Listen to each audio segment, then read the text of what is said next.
Muy buenas tardes a todas y todos. Bienvenidos a esta última jornada, último taller de formación del ciclo de talleres de tendencias de innovación para la educación superior. Hoy día nos corresponde trabajar un tema que en realidad ha estado como dentro de las inquietudes que han mencionado los docentes siempre, ¿cierto? El tema de la evaluación. Hemos visto a lo largo de este ciclo de charlas y talleres, hemos hablado de innovación en la educación superior, ¿cierto? Hemos hablado de la responsabilidad social universitaria, hablamos del aprendizaje autorregulado también. Y hoy día queremos, ¿cierto?, cerrar este ciclo con este tema que es tan importante. La invitación aquí es después de esto, ojalá que a ustedes les surja, ¿cierto?, el interés por profundizar más en este tema. Y para eso tenemos hoy con nosotros a la doctora en psicología de la Pontificia Universidad Católica de Chile. Ella es Verónica Villarroel. Ella es parte hoy día del cuerpo docente de la Facultad de Psicología de la Universidad del Desarrollo.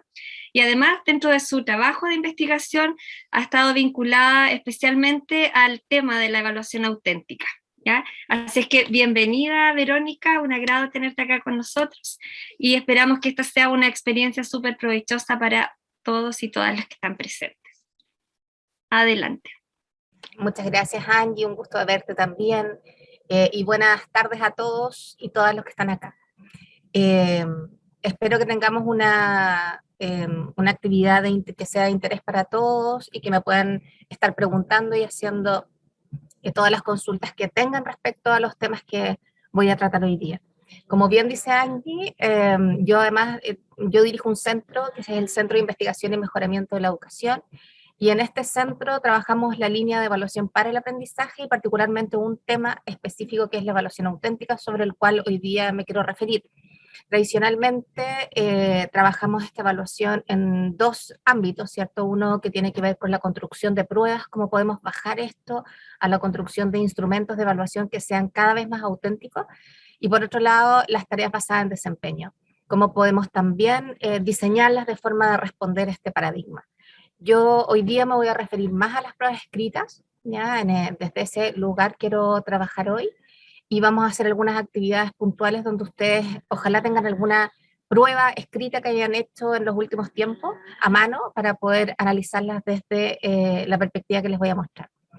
Por otro lado, también algo relevante es que por qué esta metodología quizás va a ser cada vez más de interés, tiene que ver con las condiciones actuales, ¿cierto? Estamos hace 2 años en una situación nueva, haciendo o planteando una forma de enseñar y evaluar que tiene desafíos, porque los estudiantes tienen a mano materiales, PowerPoint, compañeros, WhatsApp, Google, y tienen condiciones distintas para rendir sus evaluaciones. Uno podría decir, tenemos como la tormenta perfecta, ¿cierto?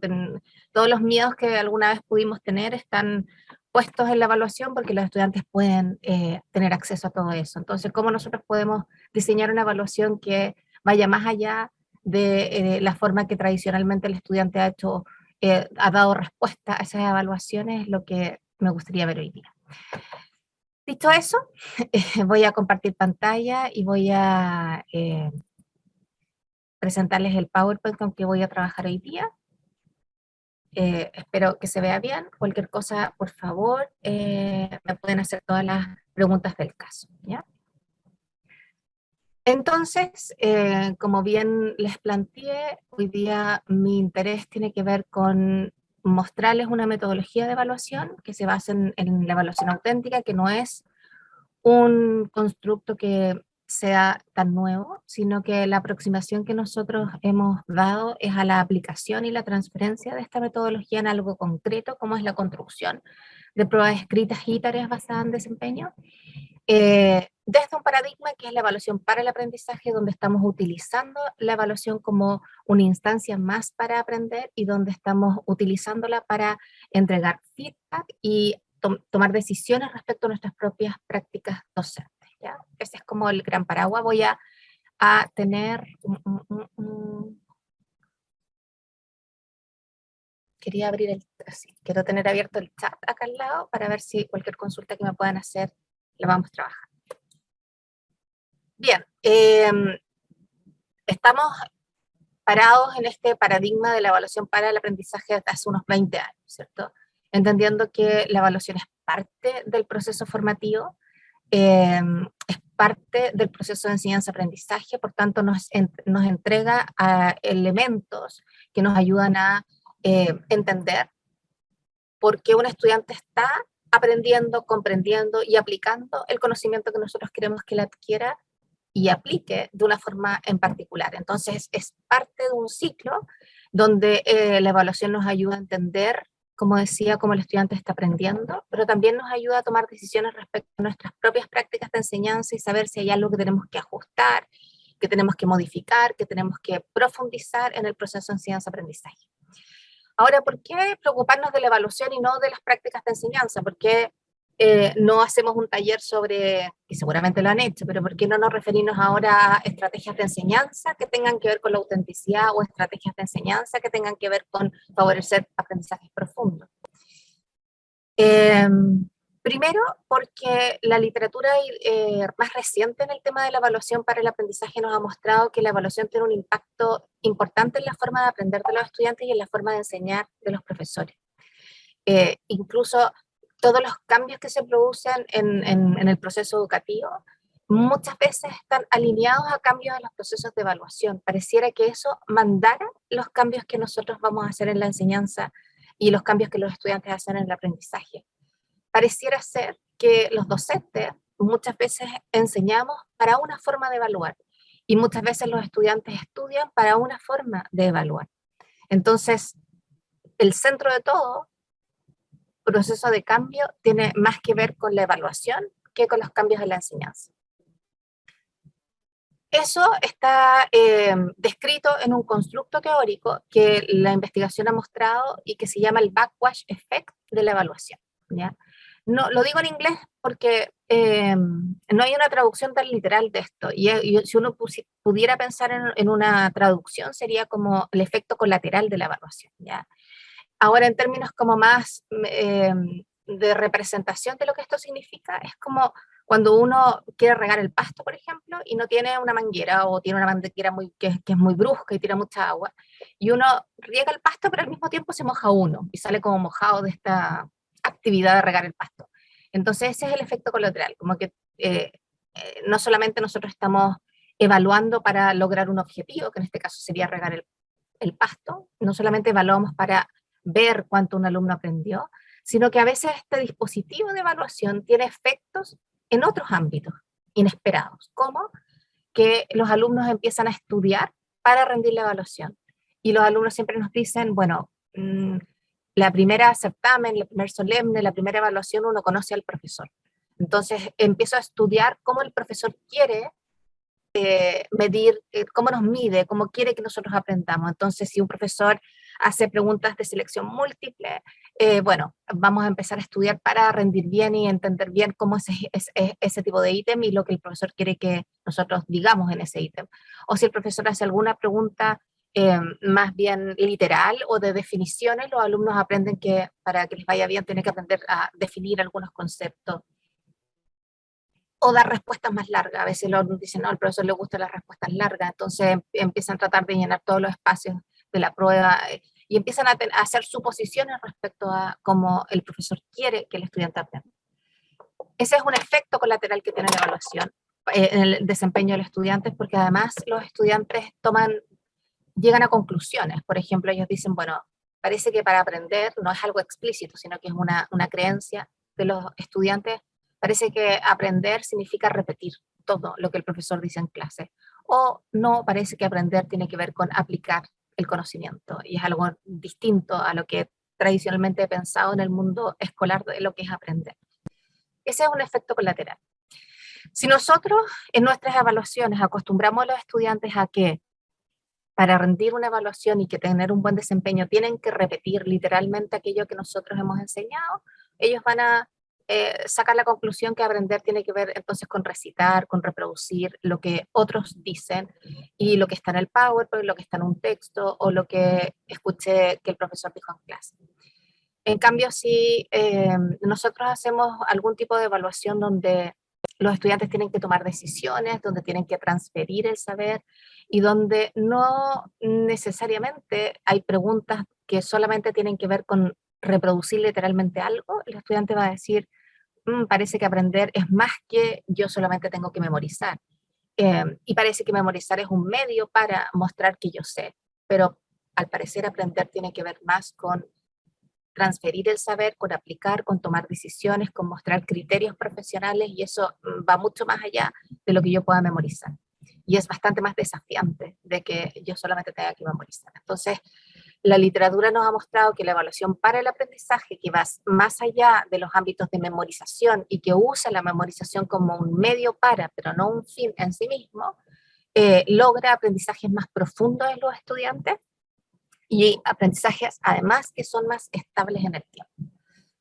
Cuando nosotros nos embarcamos en estudiar, y digo nos embarcamos desde el CIMA en estudiar la evaluación para el aprendizaje y particularmente la evaluación auténtica, nos hacíamos una pregunta que tiene que ver con si nosotros cuando diseñamos una evaluación pensemos en una asignatura, pero también pensemos en las evaluaciones que hacemos para medir hitos evaluativos. ¿Ya? Por ejemplo, normalmente en todas las carreras que están orientadas en el modelo de competencias hay al menos 2, 3 evaluaciones de ciclo, ¿cierto? Y en esas evaluaciones estamos evaluando lo que realmente importa, estamos dando cuenta del perfil de egreso, pero no solamente en términos de contenido, sino de competencias específicas y genéricas, o transversales, como los llama la institución. Entonces, nos hace como, de alguna forma, poner el foco en la evaluación y la evaluación para el aprendizaje en tratar de hacer una evaluación que sea más transparente para los estudiantes, pero al mismo tiempo más alineada con los compromisos que tenemos al egreso de los estudiantes en una formación profesional. La evaluación auténtica entonces lo que hace es acercar dos mundos. Por un lado, el mundo que ocurre en el aula, lo que el profesor quiere que los estudiantes aprendan y lo que nosotros esperamos en los programas que el estudiante pueda ser capaz de hacer una vez que cursa una asignatura, con el mundo real. Y ese mundo real en la educación superior es el mundo del trabajo, o en los primeros años, cuando a veces no son asignaturas de especialidad, sino más bien básicas, lo que ocurre en el mundo real, ¿cierto? Como nosotros a partir de las asignaturas podemos entender fenómenos de la vida cotidiana, del mundo global, etc. Entonces, a través de la evaluación tratamos de acercar estos dos mundos, cubriendo la brecha que hay normalmente entre la universidad y lo cotidiano. A veces sucede que los alumnos se quejan que lo que aprendemos en la universidad pareciera, o en el colegio, pareciera que solamente sirve para entender problemas que son curriculares, pero la vida real pareciera que se resuelve más desde la intuición o el sentido común. Entonces, ¿cómo podemos ayudar a los estudiantes a mezclar esos dos mundos y que efectivamente cuando un estudiante egrese siente que tiene todas las competencias, las habilidades para poder enfrentar los desafíos que tiene su profesión? Para entender autenticidad, nosotros lo trabajamos desde tres grandes conceptos, ¿ya? Y esto no tiene que ver con la evaluación auténtica, sino como para entender el paradigma de la autenticidad. Lo primero es entender que estamos tratando de responder a un realismo, es decir, a inyectar realismo en la sala de clase, a inyectar realismo en la evaluación, vinculando el conocimiento disciplinar con la vida cotidiana, con la vida laboral. Pero al mismo tiempo, ¿cómo vamos a hacer esta vinculación? La idea es traer situaciones problema a la sala de clase. Y con situaciones problema me refiero a traer noticias, a traer situaciones profesionales que a veces viven los estudiantes en sus prácticas profesionales o los egresados en sus primeros años de trabajo, para trabajar contenidos que tienen que ver con el currículum y que tienen que ver con esa asignatura propiamente tal.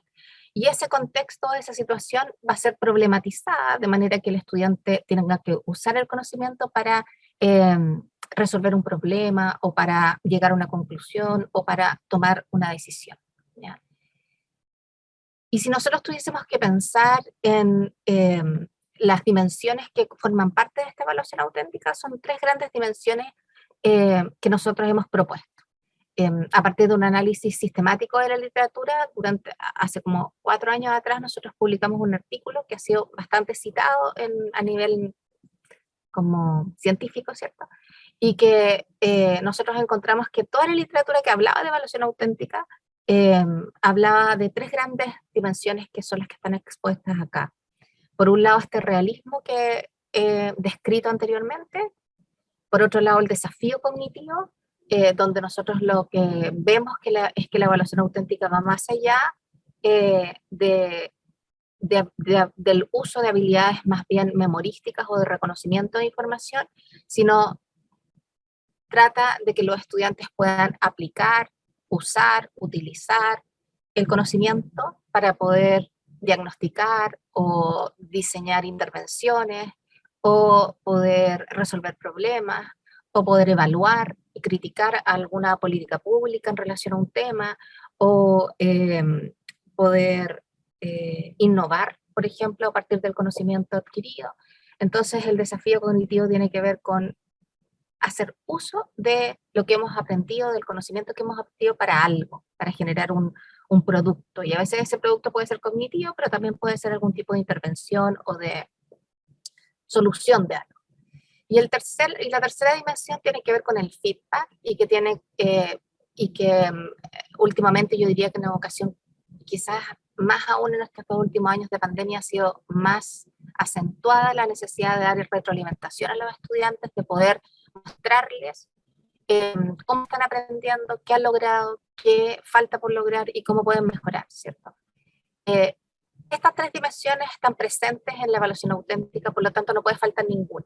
Podríamos hacer un instrumento de evaluación que sea muy realista, muy contingente, muy adecuado para la profesión. Podría ser desafiante, ¿cierto?, cognitivamente y estar pidiendo a los estudiantes habilidades de orden superior para poder resolver la evaluación. Pero si nosotros no damos feedback, no es evaluación auténtica, ¿ya? La evaluación auténtica, la idea es que tenga estas tres grandes dimensiones cubiertas, si no solamente vamos a tener un sistema de evaluación que es un buen instrumento, pero la idea es que el instrumento permita desarrollar habilidades de pensamiento y permita también la autorregulación. Y la autorregulación en términos de evaluación solamente la podemos atender si nosotros vamos dando un adecuado feedback antes, durante y después de la evaluación. Quiero decirles que la primera parte voy a hablar un poco yo, pero en algún momento vamos a hacer una pausa donde yo les voy a pedir hacer algún trabajo con lo que estamos conversando. Pero por otro lado, que si alguien me quiere interrumpir o hacer alguna pregunta, por favor siéntase con la libertad de hacerlo, porque yo creo que tenemos un número de personas que permite que esto sea un poco más dialogado. Entonces, si nosotros queremos abordar la primera dimensión, y voy a ir como trabajando por dimensión, entonces después de la primera dimensión voy a dar una pequeña tareita, después de la segunda otra y después otra. Entonces, para abordar la primera dimensión, yo sugiero siempre que uno pueda tomar el programa de estudio o los programas de estudio que uno realiza docencia y tratar de interrogarlos un poco, ¿ya? En el sentido que a veces llevamos mucho tiempo haciendo clases, a veces llevamos harto tiempo haciendo un mismo programa, y lo que tendemos a hacer es tener una calendarización, tener un sílabus, también se llama en las universidades, con lo que nosotros vemos cada clase, con los resultados de aprendizaje que queremos abordar en cada sesión. Pero nos preguntamos menos cómo el curso que nosotros hacemos contribuye o tributa al perfil de egreso en una disciplina. A veces una asignatura no solamente tributa a una asignatura, sino a un conjunto de asignaturas. Entonces estamos acostumbrados como a pensar en esas asignaturas como algo más transversal, ¿cierto?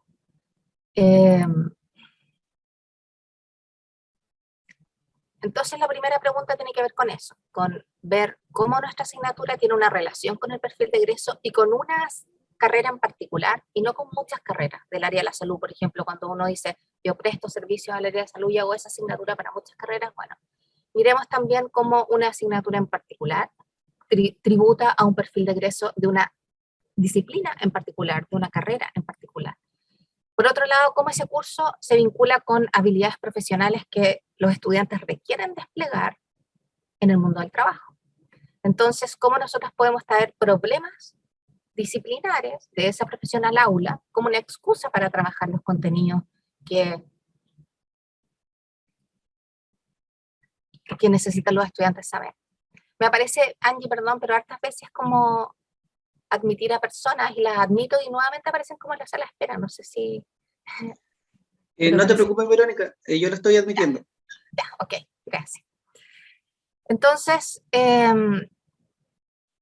resulta relevante pensar cómo también la gestión curricular que se realiza en las carreras permite a los profesores que a veces son profesores part-time o profesores que están más ligados a otras temáticas y no a la gestión curricular, eh, conocer cuáles son los problemas del mundo del trabajo, cuánto la gestión curricular a veces puede sistematizar problemas que aparecen en las prácticas profesionales, y me refiero no problemas administrativos, sino problemas profesionales, que muchas veces los alumnos en práctica o los recién egresados enfrentan, y que no necesariamente esos problemas han sido tratados o trabajados de manera contextual en la sala de clases durante su formación profesional. Entonces, ¿cómo podemos traer esos problemas? ¿Cómo la gestión de práctica, la coordinación de práctica, la red de egresados puede también vincularse con estos estudiantes trayendo información al aula para que los profesores la trabajen?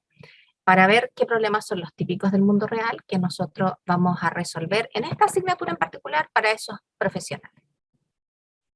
Entonces el realismo lo traemos a la sala de clase a través, como dije, de situaciones problemas, del mundo del trabajo, de la vida real, donde nosotros hacemos preguntas pertinentes de resolver para esa profesión en particular. Y eso nosotros lo podemos hacer a través de pruebas escritas o lo podemos hacer a través de tareas basadas en desempeño. Las pruebas escritas son los que tradicionalmente nosotros hacemos test, certámenes, solemnes, controles de lectura, ¿cierto? Con preguntas de selección múltiple, de desarrollo breve, desarrollo extenso, etc. Y las tareas basadas en desempeño, uno podría decir, bueno, es todo aquello que no es una prueba escrita, es decir, a veces son debates, o aprendizaje basado en problemas, o aprendizaje basado en proyectos, o informes, o presentaciones orales, donde muchas veces hay competencias que nosotros deseamos que los estudiantes desplieguen y tenemos que nosotros evaluarlas, y lo hacemos en un contexto que es más profesionalizado, ¿ya? Y aquí les traje dos ejemplos. Yo les dije que trabajo en la Universidad del Desarrollo y hay muchas talleres que hago con profesores de todas las áreas. Y este es un ejemplo de la carrera de Derecho de la Universidad del Desarrollo en una ítem de selección múltiple, por ejemplo, ¿ya? A partir de los talleres, los profesores hacen algunas tareas y me las envían y yo las buenas tareas las ocupo de ejemplo. Los profesores de Derecho, no sé si aquí hay profesores de Derecho en este taller, tienden a hacer preguntas que son complejas en el sentido de que es como un poco humor negro, ¿cierto? Y ustedes lo van a ver en este contexto, pero que requieren a veces esta complejidad, esta zona gris, donde se puede ser interpretados los casos de manera distinta para llegar a veces a una calificación jurídica o a una conclusión respecto a penas, por ejemplo, que tienen que asignar. Entonces, este es un caso particular. Tengo dos ejemplos de derecho porque tienen estas como disyuntivas que a veces los estudiantes tienen que reflexionar para llegar a una conclusión. Entonces lo voy a leer. Dice: Ramiro desea morir y pide ayuda a su amiga Laura. Ella le proporciona una soga y le enseña a hacer un nudo para ahorcarse. Ramiro hace mal el nudo y queda colgando del cuello con los ojos saltones pero sin morir. Laura, para ayudarlo, se cuelga de sus pies para aumentar el peso y logra que la soga haga más presión en el cuello. Ramiro muere ahorcado. Es un caso un poco truculento, ¿cierto? No, es un poco duro el caso, pero si se fijan en el uso que el profesor hace del caso, tiene que ver con los contenidos que el profesor está viendo en el curso y que tiene que ver con la calificación jurídica de la conducta del aula. Podría ser este caso un caso de las noticias, donde uno ha visto situaciones parecidas y podría poner, por ejemplo, un contexto de una noticia donde aparezca un caso de esta naturaleza, donde pueden ser interpretadas la conducta de las personas en relación a una calificación jurídica X. Entonces aquí aparece la pregunta, ¿cierto? En relación a la calificación jurídica de la conducta de Laura, ¿es correcto señalar que es un caso de auxilio suicidio?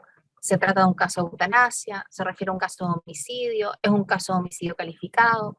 Y aquí uno podría ver, bueno, acá en el caso hay dos amigos, uno ayuda al otro, entre comillas, ayuda al otro en algo que el otro le pide, y hay como distintos elementos del caso donde se podría argumentar en relación a un aspecto u otro para calificar la conducta de Laura.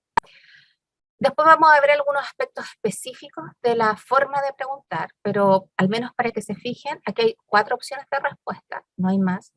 Hay 4 opciones de respuesta distintas, no hay ítems como, o no hay opciones como solo A, solo B, todas las anteriores, ninguna de las anteriores. Y también si se fijan, la extensión de cada una de las opciones de respuesta es equivalente o muy parecida, ¿cierto? Y esos son elementos a considerar cuando uno hace o construye un ítem para una prueba escrita que tenga estas características. Pero lo auténtico está en poner situaciones, no son situaciones cotidianas estas, en el sentido que uno esperaría que esto no ocurriese cotidianamente, pero son situaciones que tienen un vínculo con la realidad, ¿ya? Y la segunda es también un caso pequeño, es un ejemplo de cómo el profesor entiende este contexto o esta situación problema, donde a diferencia de lo anterior es una tarea basada en desempeño, es un debate en Derecho Penal 2 y aparece el siguiente contexto. Dice, Pedro ingresa a una vivienda desde la cual sustrae diversas especies, para lo cual rompe una ventana. La casa se encuentra ubicada en la playa y sirve como segunda vivienda de su propietario, quien acude a ella 2 semanas durante el verano y esporádicamente algunos fines de semana para descansar con su familia. Pedro está siendo juzgado por delito de robo y existe una discusión entre los abogados respecto a su valoración jurídica en relación al tipo de vivienda. Entonces aquí aparece que el profesor diseña un debate o le pide a los estudiantes hacer un debate. Este es la situación problema para uno de los grupos debatientes, que en este caso hay un grupo que tiene que sostener la postura que la casa de veraneo debe ser tratada como lugar destinado a la habitación, y el grupo 2, en cambio, debe sostener la postura que la casa de veraneo debe ser tratada como lugar no habitado.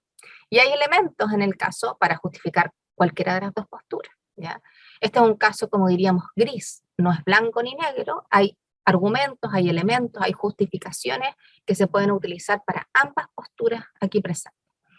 El docente utiliza una situación problema que puede ser interpretada, como digo, por ambas posturas, y los estudiantes tienen 2 semanas para estudiar, investigar cómo se han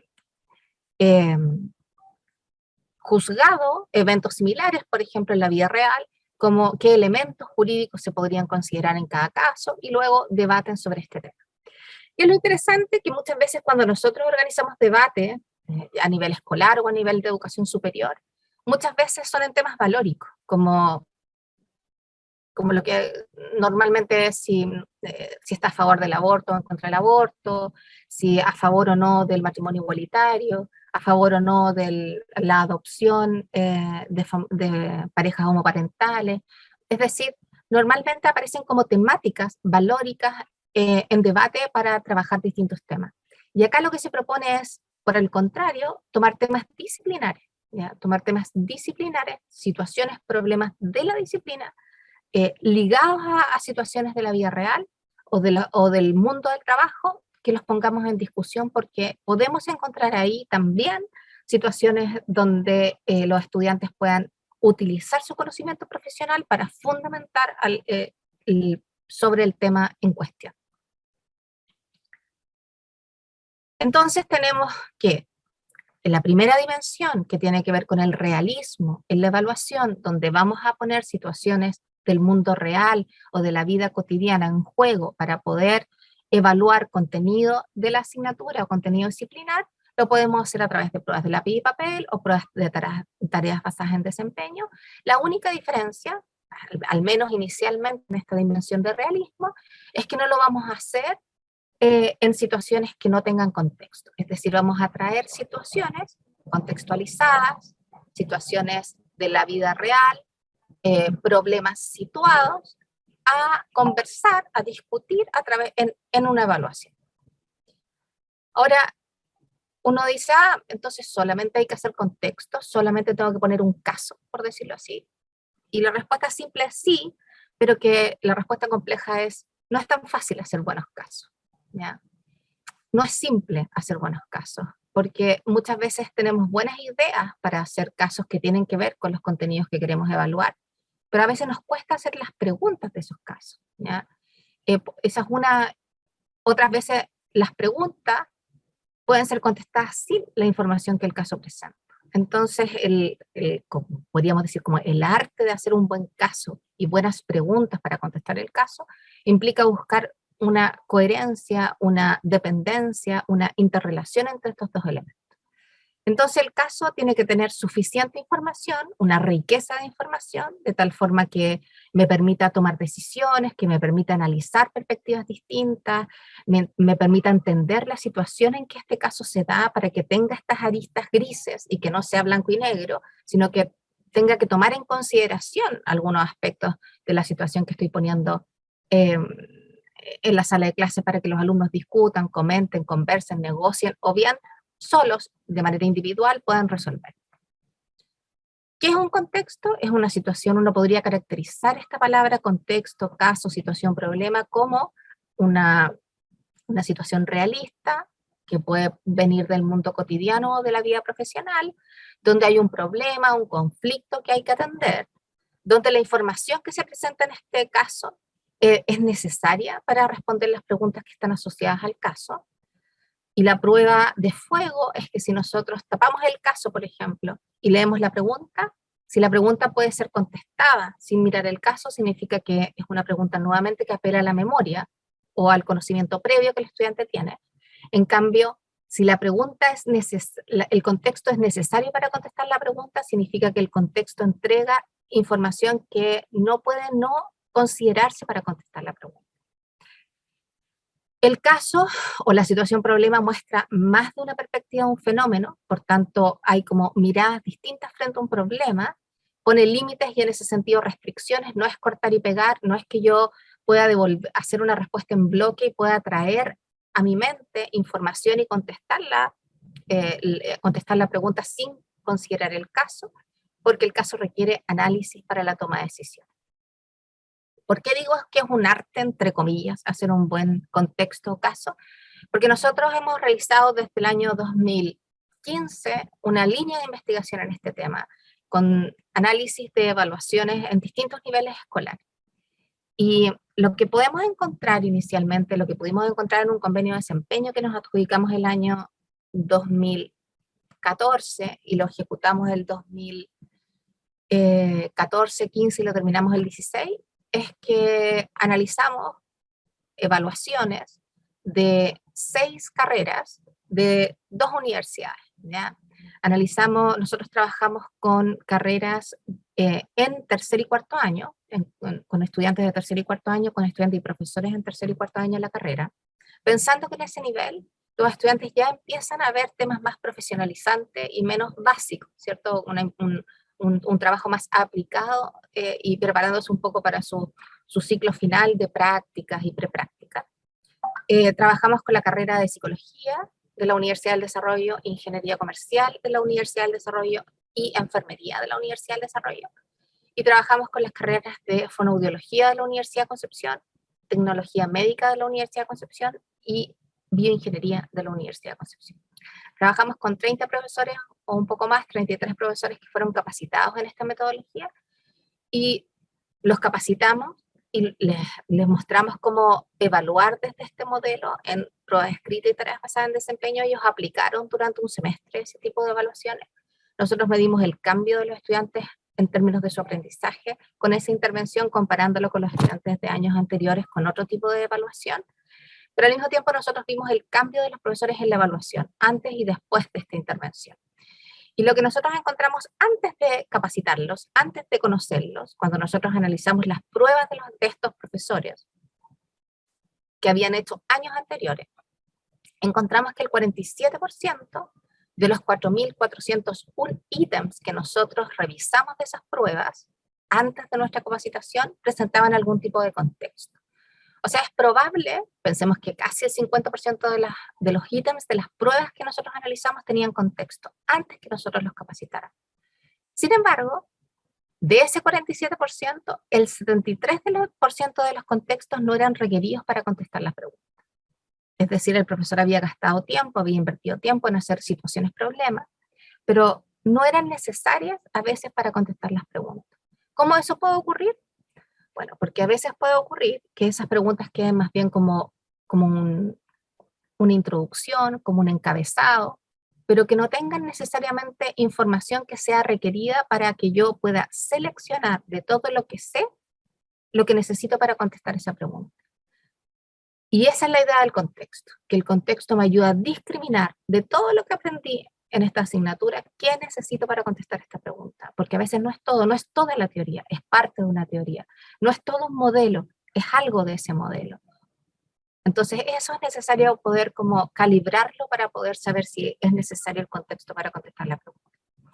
En una de las talleres que me correspondió hacer, había una profesora de medicina que a partir del taller creó el siguiente contexto. Dice, este año el Premio Nobel de Medicina fue asignado al biólogo Oshumi por sus descubrimientos y la descripción del proceso llamado autofagia. Describa, esa es la pregunta, describa el proceso de autofagia y comente sus implicancias para la salud. Entonces, ahí ustedes pueden ver el título que puse, pero la pregunta es, ¿se requiere el contexto para contestar la pregunta? ¿El contexto permite que el estudiante discrimine, analice o tome decisiones? Pensemos que el contexto es el primer párrafo, ¿cierto? Donde se habla de este premio Nobel. Y la pregunta se pregunta sobre aquello que él descubrió. Hay una relación sin duda, ¿cierto? Esta persona creó este constructo, este concepto de autofagia. Sin embargo, evidentemente resulta evidente que no es necesario el contexto. La pregunta es memorística, ¿cierto? El alumno seguramente leyó en alguna parte, lo dijo el profesor en clase, o está en algún PowerPoint, o incluso lo puede haber investigado lo que es el proceso de autofagia, pero es algo que tiene que traer a la memoria para contestar, no es algo que necesite analizar, discriminar, clasificar, comparar, o que necesite evaluar o criticar. No, es algo que trae directamente de la memoria estos conceptos. Entonces, cuando la profesora comprendió esto, ella dijo, lo que yo hice fue un adorno, fue un encuadre, fue un encabezado, fue algo motivacional quizá, pero no es algo que se necesite para contestar la pregunta. Y la profesora lo cambió a esto. Dice, durante las primeras horas de vida, previo a su primera lactancia, un recién nacido no recibe nutrientes desde fuentes externas. Y las preguntas dicen, identifique el mecanismo biológico que permite al bebé sustentar por este tiempo sus requerimientos metabólicos. Si este mecanismo fallara, infiere a los tejidos más vulnerables y proclives a ser dañados. Y la tercera dice, luego de ser amamantado, explique cómo cambia el metabolismo de este recién nacido. Si se fijan, ahora en ninguna parte aparece el concepto de autofagia. ¿Ya? Es algo que el alumno tiene que inferir un poco a partir de esa definición. Es como al revés, en vez de pedirle a él la definición, se le da una definición y él tiene que inferir, él o ella tiene que inferir qué es lo que el profesor ha descrito, y luego tienen que explicar ese constructo que ellos han identificado. Entonces, obviamente acá el contexto se necesita para contestar cada una de las preguntas que vean. No significa que este ítem esté perfecto, ¿ya? Porque podría mejorarse en distintos ámbitos, ¿ya? Por ejemplo, acá nos damos cuenta que son preguntas que una depende de la otra, y si el alumno lo primero no lo identificó bien, probablemente en las otras preguntas tenga menos puntaje, y eso a veces puede ser un problema en una evaluación. Pero sí acá se mejoró esta comprensión de lo que es el contexto, porque ese contexto es requerido, aunque sea muy breve, aunque sea no tenga información tan compleja, porque eran alumnos de primer año, pero es necesario para contestar las preguntas que vean. Al menos esa interrelación se mejoró. Y ahora les voy a dar este segundo ejemplo y quiero como que ustedes me comenten. Ahora sí les pediría que puedan comentar en el chat o me puedan comentar oralmente qué les parece este contexto. Lo voy a leer y ustedes me cuentan qué les parece esta pregunta considerando el contexto y la pregunta social. Dice, Juanito, de 8 años, tiene dificultades de atención en el colegio y es derivado al psicólogo para que le realicen una evaluación de inteligencia. La mamá de Juanito desconoce de qué se trata esta evaluación y no sabe si corresponde someter al niño a este estrés. La profesora lo llama a usted como psicólogo experto en evaluación de inteligencia para que aclare las dudas de la mamá. Entonces la pregunta es, en relación a la escala de inteligencia de Wechsler, explica a la madre, A, de qué se trata la prueba, B, las áreas que evalúa, C, los resultados que entrega, y D, su forma de aplicación. Entonces quiero preguntarles a ustedes, ¿qué les parece el contexto? En términos de su calidad, de la complejidad. Sé que no todos acá son psicólogos, es una mirada general desde afuera. Pero otra pregunta es si es necesario este contexto para contestar la pregunta. Y les pido si pueden levantar la manito, los que quieran opinar, o abrir su micrófono directamente.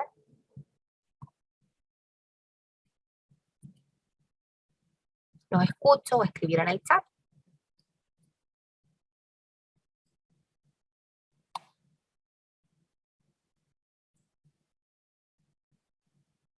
No sé si alguien quiere comentar.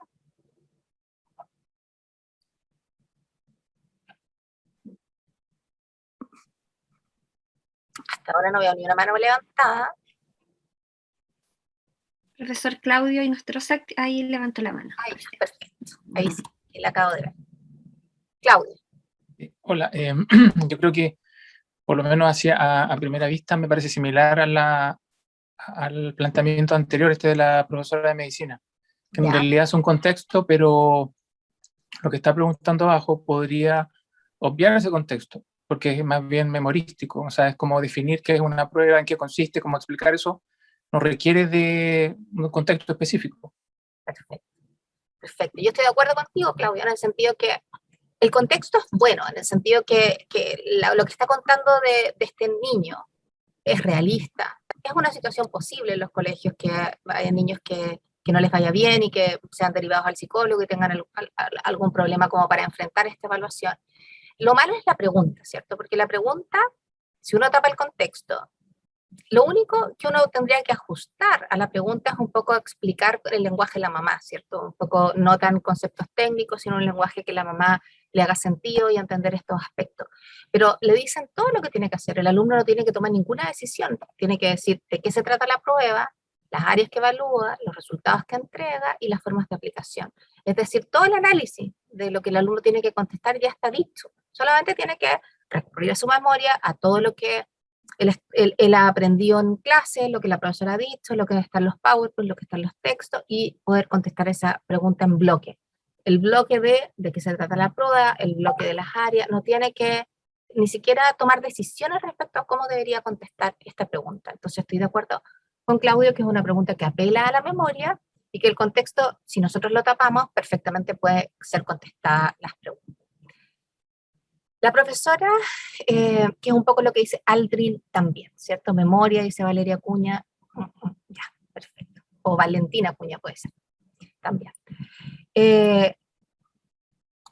Y acá, la profesora, como se dio cuenta de eso, lo arregló. Y así quedó el contexto después.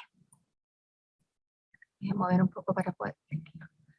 Dice, Juanito tiene 8 años, con dificultades de atención en el colegio y ha sido derivado a una evaluación intelectual.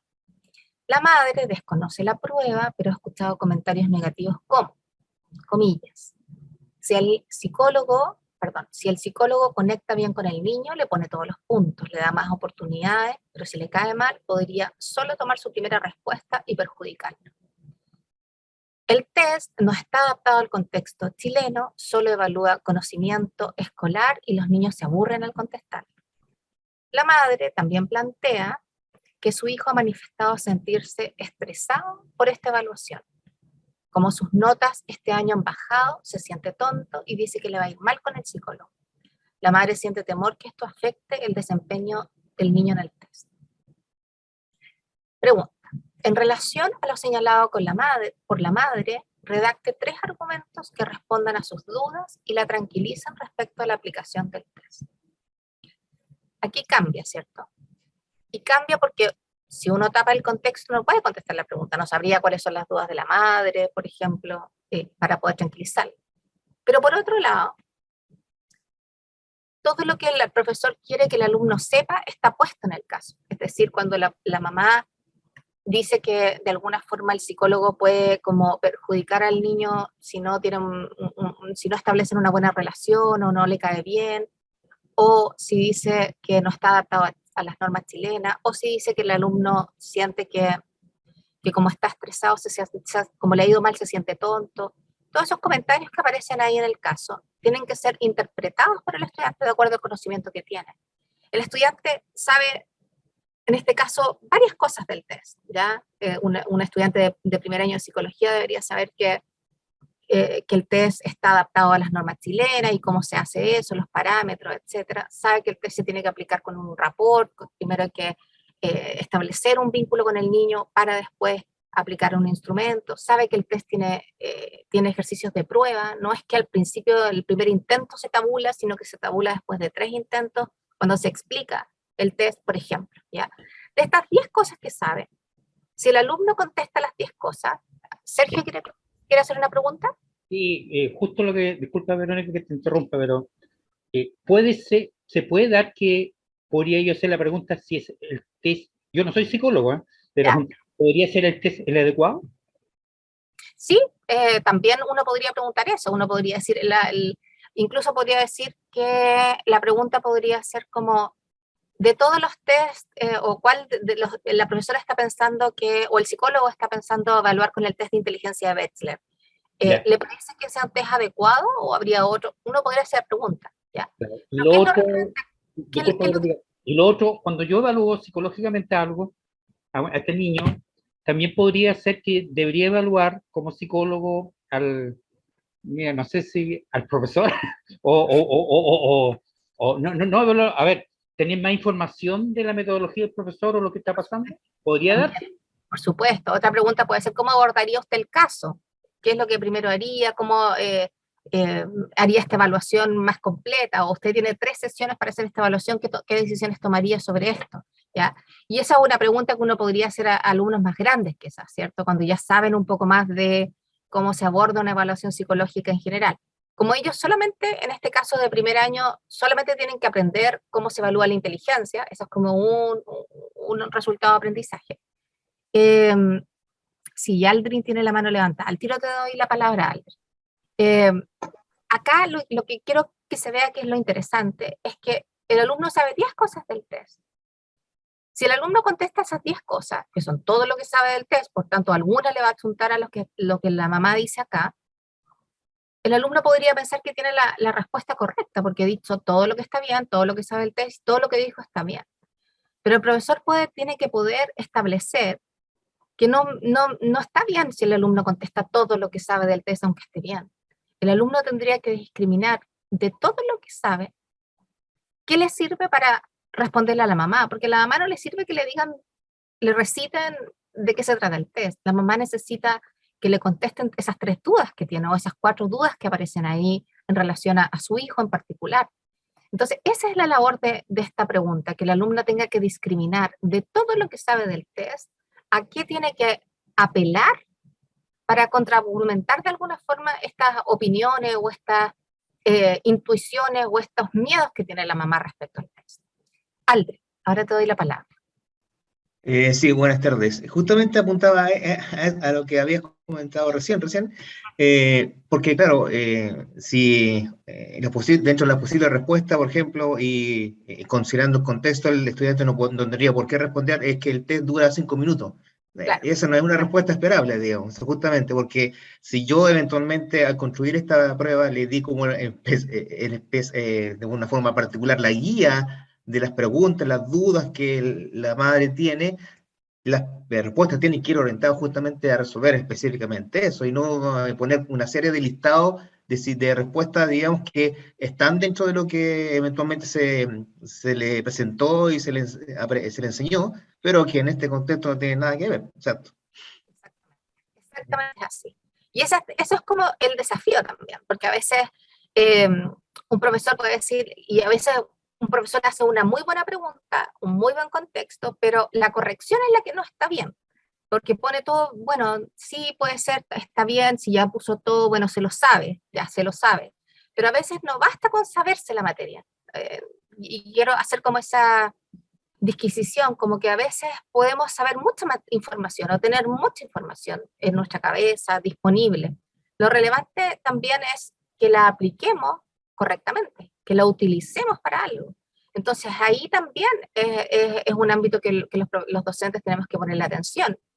en la construcción del ítem y en la corrección del ítem, porque a veces podemos decir, bueno, si puso todo lo que sabía y está todo bien, bueno, entonces la materia debería tener el puntaje. Pero aquí vamos más allá de saber si la materia, vamos a establecer una relación entre lo que la madre dice en el caso y qué elementos tengo conceptuales para dar cuenta de cómo podemos tranquilizar y responder las dudas de esa mamá en esos ámbitos y no en todo lo que saben del test. Vamos a ir viendo cómo podemos aplicar esto. Entonces vamos a hacer, voy a dejar de compartir. Ya, ahí sí. Y voy a compartirles otra cosa. Primero, para hacerlo tengo que salir de acá, denme un segundito. Ya. Aquí les voy a presentar una pauta de trabajo, ¿ya? Pero al menos nos puede orientar respecto a cómo podemos mirar los ítems, ¿ya? Y aquí hay dos indicadores en esta rúbrica, podríamos decir. La primera tiene que ver con el contexto.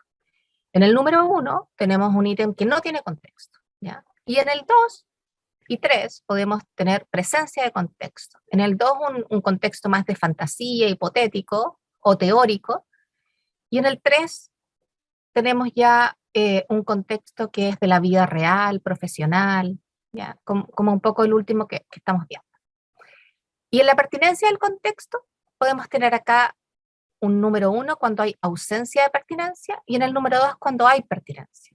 En la primera es que no hay, el contexto no se requiere para contestar el ítem, y en el otro, que también es 1, ocurre cuando el contexto presenta información necesaria, pero que el alumno contesta en bloque, ¿ya? Como que contesta de memoria y no contesta haciendo uso de la problematización que hay en el caso.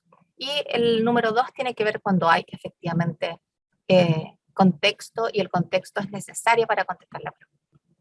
¿Por qué les digo eso? Porque lo que yo quiero que hagamos ahora es que ustedes en 5 minutos, no más que eso, porque me acabo de dar cuenta que estoy bien adelante, pasada en el tiempo, que ojalá puedan mirar una prueba y un ítem de una prueba. Algunos de ustedes seguramente va a tener una prueba disponible y que miren un ítem y traten de mirar ese ítem en relación al contexto que presenta. Si tiene contexto o no tiene contexto y si es pertinente el contexto, ¿ya? Entonces lo primero que yo voy a hacer es mandarles esa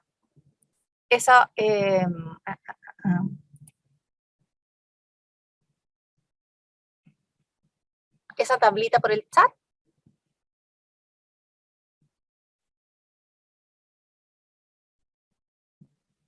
Que ahí se fue. Lo segundo que voy a hacer es armar los grupos, ¿ya?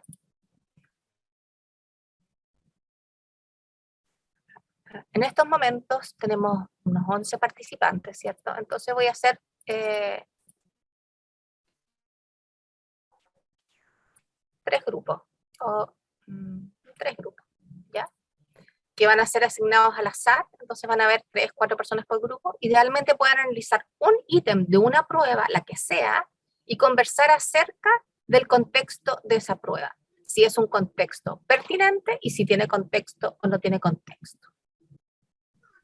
Muy corto tiempo cuando estábamos viendo la pregunta. Sí, lo sé. Mire, sé que fue súper corto el tiempo, pero era una pregunta, eso es una cosa. Y 2, que necesitamos avanzar en las otras dimensiones. Entonces, vamos a hacer como un ejercicio cortito, así como para ir viendo. Entonces, al menos cuéntenme cómo les fue, porque como era solamente una pregunta, al menos pudieron ver si tenía contexto, no tenía contexto, y si servía un poco el contexto para contestar. Pero sé que fue casi una simulación de un trabajo. Esta evaluación no fue auténtica. Tengo una duda con respecto a lo que se clasifica como dentro del contexto hipotético o de fantasía. Sí, quiero decir que uno tiende a pensar que 1, 2, 3, 1 es más malo que 3, ¿ya? Porque el 1 no es.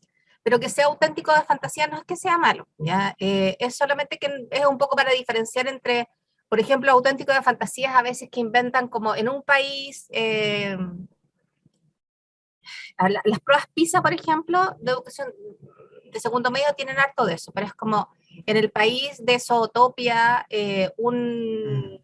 como cosas de fantasía, como que fueran de películas, como con nombres de fantasía. Bueno, ahora la creatividad estoy un poco cansada, no se me ocurre, pero es algo así. ¿Ya? Y la realista Ya, es como que trae noticias, problemas, o un poco estos ejemplos que les pongo yo que no son realistas en el sentido que uno esperaría que Laura ayude a, a morir a su amigo, pero sí. son cosas como un poco más que No, uno se porque puede que esa situación podría ser, esa situación podría ser una situación real, o sea, no es un asunto, digamos, inventado, sí. Ya, ok. Que ahí teníamos una duda con respecto a eso y ella... ya. Esa base que, lo que parece como bajo, medio, alto, uno a veces se pierde en el hecho de que lo considera como alto nivel, alta exigencia, o y no, pues en realidad estamos hablando de que alto significa que está relacionado directamente con algo que eventualmente podría ser o le podría tocar vivir. Ya, exactamente. perfecto. Sí. Ok, claro. ¿Y cómo les fue la conversación? ¿Qué podrían decir que encontraron? Alcanzamos No, solamente a leerlo, no Sí. alcanzamos no, a terminar de discutir en Sí, base a mí me parecía a que la al menos el rúbrica. contexto era alto, es ¿no? alto, sí, el Es contexto es alto, de alto. acuerdo a esa descripción de la rúbrica era Sí, el contexto alto, y ahí quedamos, porque Ya, era una situación que podía ser real. perfecto. No pudieron ver la Bueno, pertinencia. ¿Y el otro grupo? Porque habían dos grupos, ¿cierto? Sí. Sí, solamente dos. Sí, y el segundo Nosotros grupo. también. Estaba con Sergio, bueno, acá la Jorge, estaba con Sergio y Vale, que somos de Ya. áreas distintas. No alcanzamos a hacer mucho, porque somos de áreas distintas y estamos un poquito viendo qué ítem tomamos de qué evaluación, considerando el tipo de evaluaciones que hacemos nosotros. Entonces nos costó un poquito ahí encajar y ver qué nos servía. Ya. Ahora, como vamos a hacer idealmente un segundo ejercicio chiquitito, y con todo eso pensado, porque ahora vamos a ver la segunda dimensión, que es desafío cognitivo, ¿ya? Entonces, esta es un poquitito más compleja en el sentido que vamos a tratar de mirar qué tipo de habilidad cognitiva se está midiendo en una pregunta. Entonces, también, como es un tiempo súper acotado, un taller de 2 horitas, y es un modelo que es amplio, entonces me interesa un poco que podamos avanzar. ¿Se ve la presentación, cierto? Sí. La segunda dimensión, entonces, como les decía, es de desafío cognitivo. ¿Y qué implica eso? ¿Cuánto lo que nosotros estamos preguntando al estudiante que pueda dar una respuesta en el caso de una prueba escrita, tenga que apelar al estudiante o usar habilidades de orden superior? ¿Ya?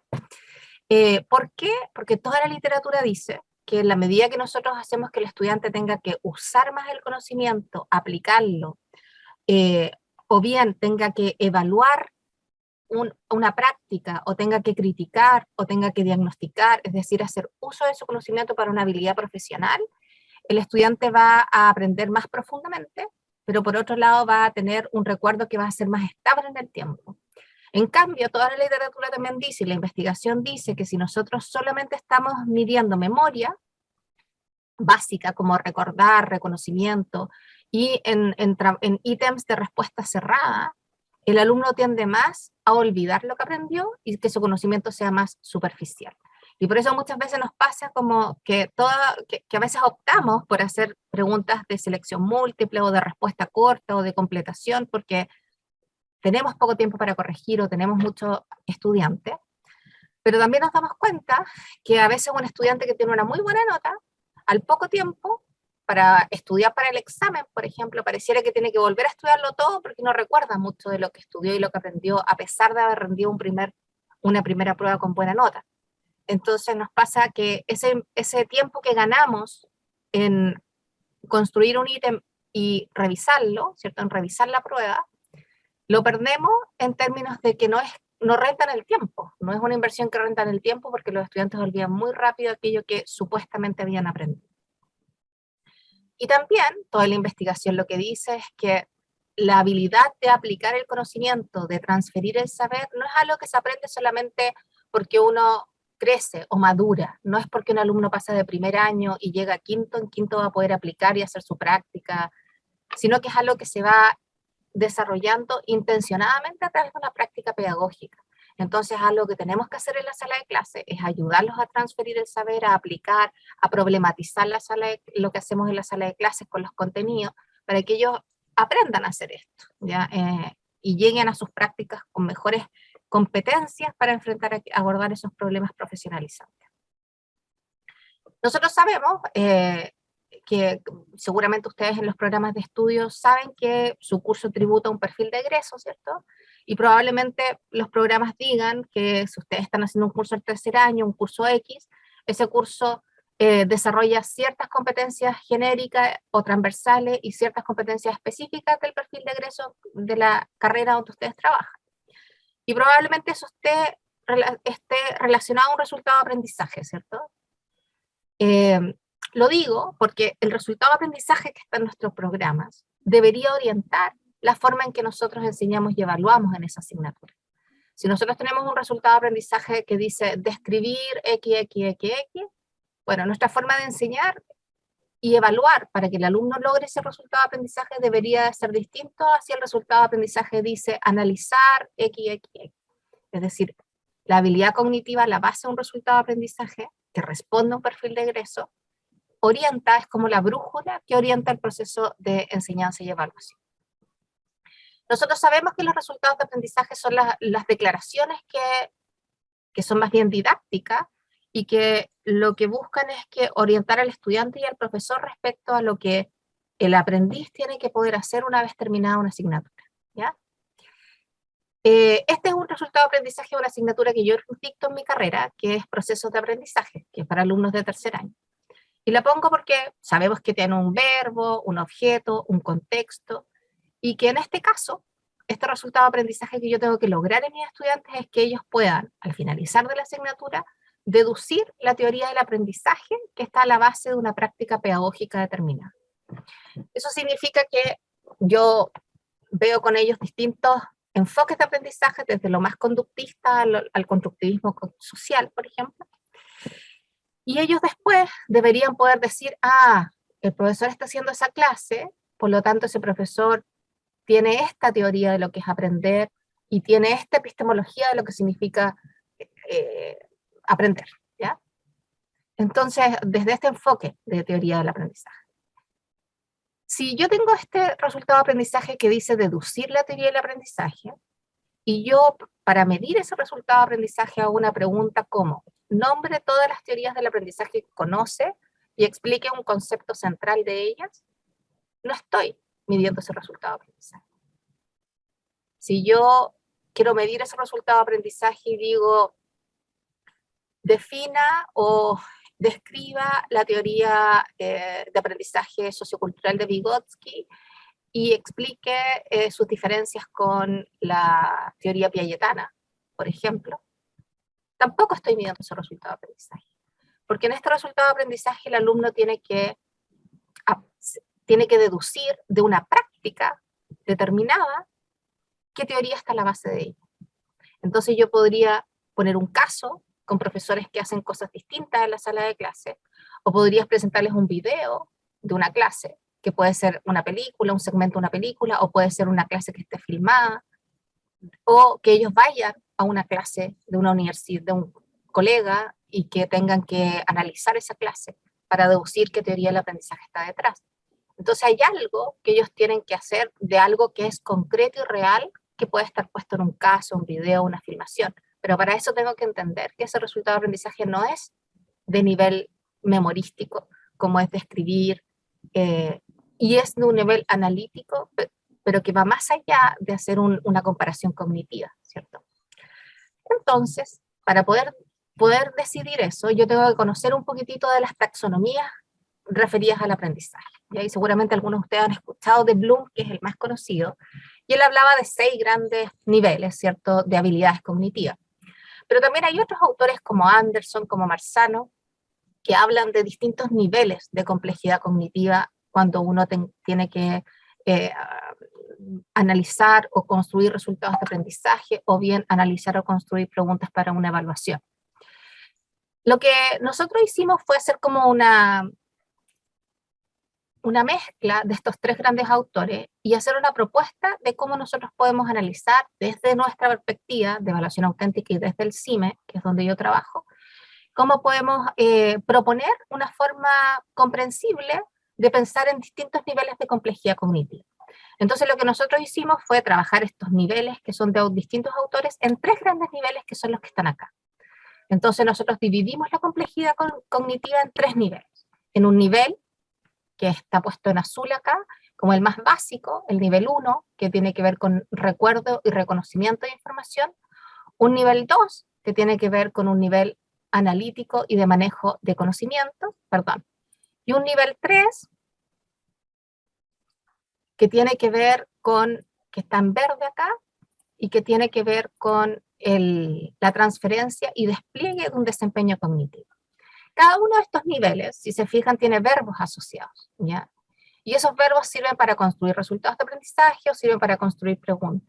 Entonces, en un nivel 1 tenemos verbos como definir, describir, nombrar, seleccionar, listar, porque tienen que ver solamente con desempeños que son traer el recuerdo o reconocer información que yo escuché, leí o está en el PowerPoint de acuerdo a lo que me enseñaron. En un nivel analítico hay verbos como comparar, relacionar, argumentar, debatir, integrar, utilizar, porque tienen que ver con el manejo de conocimientos, con masticar un poquitito más ese saber. Y en un nivel 3 tenemos los de despliegue un desempeño cognitivo porque va más allá, ¿cierto? Y es como el para qué se aprende, porque cuando uno egresamos y somos profesionales, ¿cierto? En la vida real no nos van a preguntar cómo define el concepto de apego, sino que nos van a decir, oye, va a llegar un papá con una hija, por favor, evalúa cómo es la relación entre ellos a partir de la observación o a partir de un juego que les vas a proponer y ellos van a tener que jugar, por ejemplo. Entonces, acá el despliegue de un desempeño cognitivo tiene que ver con una habilidad más profesionalizante, cómo construir, crear, diseñar, evaluar, donde usamos, sin duda, niveles de complejidad cognitiva de nivel 2 y 1, pero acá las usamos para un producto, para desarrollar algo. Ahora, yo les dije que habíamos hecho una investigación analizando pruebas, ¿cierto? 4.401 ítems, donde les dije que habían muchos contextos, pero pocos contextos pertinentes. Y lo mismo hicimos con la complejidad cognitiva. Entonces analizamos estos ítems con distinta complejidad, distintos tipos de ítems de pruebas, que son 4.401 ítems, y encontramos que habían ítems de análisis de casos, de resolución de problemas, de desarrollo breve, de desarrollo extenso, y también habían ítems de alternativas, de completación, de verdadero y falso. Ahora, acordémonos que en el nivel 1 son los ítems de baja complejidad cognitiva, que es más de nivel de recuerdo y reconocimiento de información, nivel 2 analítico y nivel 3 de transferencia, mayor o más alta complejidad cognitiva. Y voy a mirar un poco como la conjunción de ítems de respuesta abierta, que es lo celestito que está acá, que agrupa todos los ítems de respuesta abierta, y acá el último que agrupa todos los ítems de respuesta cerrada. Y si lo vemos así, el 37,5% de los ítems que revisamos son de respuesta abierta y un 62,5% de respuesta cerrada en pruebas de tercer y cuarto año. Si analizamos la complejidad cognitiva de los ítems, nos damos cuenta que el 33% de los ítems de respuesta abierta son de nivel 1, ¿ya? Es decir, de reconocimiento, de memoria, donde seguramente hay que describir, o nombrar, o listar, etc. En un nivel 2, que es una complejidad media, ¿cierto?, de nivel analítico, hay un 42,4% de los ítems de respuesta abierta, y un 24% de los ítems de respuesta abierta es de nivel 3. Uno podría pensar que es casi como una curva normal, ¿cierto? Como que hay, en los dos extremos hay una cantidad de, un porcentaje algo equivalente de ítems, y en un nivel medio está la mayor parte de los ítems. Ahora, una conclusión es decir, bueno, si yo hago ítem de respuesta abierta, no doy por sentado que estoy midiendo habilidades de nivel 2 y 3. También a través de respuestas abiertas uno mide habilidades cognitivas básicas, ¿ya? Entonces, no porque una prueba sea abierta va a ser mejor necesariamente que otra. Depende de la complejidad de esa prueba, ¿cierto? Y en segundo lugar, uno podría mirar, quiero mostrarles este dato, que hay ítems de desarrollo extenso que son muy pocos, ¿cierto? El 1,5% de los ítems son de desarrollo extenso. O sea, hay pocos valientes profesores que hacen ítems de desarrollo extenso. Sin embargo, el 55,3% de esos ítems son de complejidad 3, son los más complejos. Entonces, al parecer, también los ítems donde el alumno puede como explayarse, donde puede argumentar de mayor forma, abordar un problema de manera más amplia o estirando más tiempo, también facilitamos que el alumno pueda desplegar habilidades de nivel 3. Sin embargo, sabemos que los más ocupados son los de resolución de problemas simples y desarrollo breve en la ítem de respuesta abierta. Ahora, si miramos las respuestas cerradas, nos damos cuenta que que tristemente, voy a agregar esa palabra, tristemente, el 94,7% de los ítems de respuesta cerrada son de nivel 1, es decir, casi el 100% son de nivel 1. Cuando hacemos preguntas de alternativas, de completación, de verdadero y falso, tendemos a medir conocimiento que solo es de recuerdo o reconocimiento de información. Y 4,7% del nivel 2 y 0,6% del nivel 3. Es decir, aquellos que hacemos más frecuentemente, lo hacemos más mal, ¿cierto? En el sentido que nos cuesta avanzar en ítems de complejidad 2 y 3. También decirles que en general nosotros llevamos ya casi 10 años trabajando en este tema y a partir de eso hemos tenido relación con bastantes investigadores internacionales. Acabamos de cerrar un encuentro internacional con más de 32 invitados internacionales en estos temas que son de nivel mundial. Y ya toda la literatura y los investigadores nos han dicho que de los ítems de respuesta cerrada, el único que debería ocuparse es el de selección múltiple. En educación superior y tampoco en educación básica y media ya no deberíamos ocupar ítems de completación o verdadero y falso, porque no son ítems que faciliten la construcción del saber y que se nos dificulta mucho en esos ítems de llegar a niveles 2 y 3. ¿ya? Es muy poco probable que un ítem de completación o de verdadero y falso, a pesar de que sea con argumentación, sea de 2 y 3, con justificación. Entonces, que sí las alternativas las podemos mover a un niveles de complejidad más altos si cambiamos la forma de preguntar, pero es más difícil en los otros dos ítems. Entonces, tenemos un tema, ¿cierto? Tenemos un tema con medir habilidades de nivel 2 y 3, nos quedamos incluso en niveles en tercer y cuarto año de carrera en niveles 1. Voy a saltarme esta lámina y voy a pasar a la siguiente que tiene que ver con la propuesta que nosotros hacemos. La propuesta que nosotros hacemos y que hicimos en nuestra universidad es siempre tratar de tener estos 3 niveles de complejidad cognitiva en todos los cursos, pero con ponderaciones distintas. Entonces, si nosotros estamos haciendo clase en primer y segundo año de una carrera, esto es una idea, ¿ya? Cada uno ve cómo esto lo ajusta a su realidad. En nuestro caso, así lo hacemos en mi facultad y así lo hemos inspirado en nuestra universidad. Pero la propuesta esta tabla se mira de manera vertical, que si nosotros tenemos un curso de primer y segundo año y tenemos en un programa de estudios 10 resultados de aprendizaje, 4 de esos resultados de aprendizaje van a ser de nivel 1, es decir, de nivel de recordar, con verbos como describir, nombrar, distinguir, etc. 5 van a ser de nivel 2, por tanto van a haber verbos como aplicar, deducir, investigar, argumentar, y 1 va a ser de nivel 3, de verbos como crear, evaluar, juzgar, por ejemplo. Si yo tengo resultados de aprendizaje en esta lógica, con esta ponderación en primero y segundo año, la idea es que también las evaluaciones, especialmente las escritas, tengan esa misma lógica. Si tengo 10 preguntas en la prueba, 4 van a ser de nivel 1, 5 van a ser de nivel 2, 1 va a ser de nivel 3. En cambio, si estoy en un nivel de tercer y cuarto año, yo debería tener un resultado de aprendizaje de nivel 1, 6 de nivel 2 y 3 de nivel 3. Por tanto, si tengo una prueba con 10 preguntas, lo mismo. Una pregunta de un nivel 1, por tanto bajamos bastante en relación al nivel de los primeros años del ciclo inicial, 6 de segundo nivel y 3 del tercer nivel. En cambio, si estoy en quinto año o hacia arriba, tengo resultados de aprendizaje solo del nivel 2 y 3, 3 del nivel 2, 7 del nivel 3, y tengo 10 resultados de aprendizaje, y lo mismo, el 30% de una prueba es de nivel 2 y el 70% es de nivel 3 en una evaluación escrita. Entonces, de esta forma nos vamos asegurando de ir moviendo a los estudiantes progresivamente a niveles de complejidad más altos y tratando siempre de formarlos también inicialmente en niveles altos. Va a haber un resultado de aprendizaje que es muy desafiante, una pregunta en la prueba que es muy desafiante, y podemos hacer evaluación formativa, retroalimentación antes para que el alumno esté bien preparado para llegar a ese momento en la evaluación en los primeros años. Entonces, vamos a nuestro segundo mini ejercicio, que vamos a tener en 3 minutos esta vez, es decir, aún más cortito.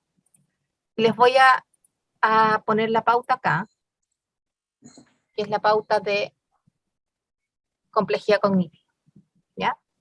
Que además la voy a abrir acá.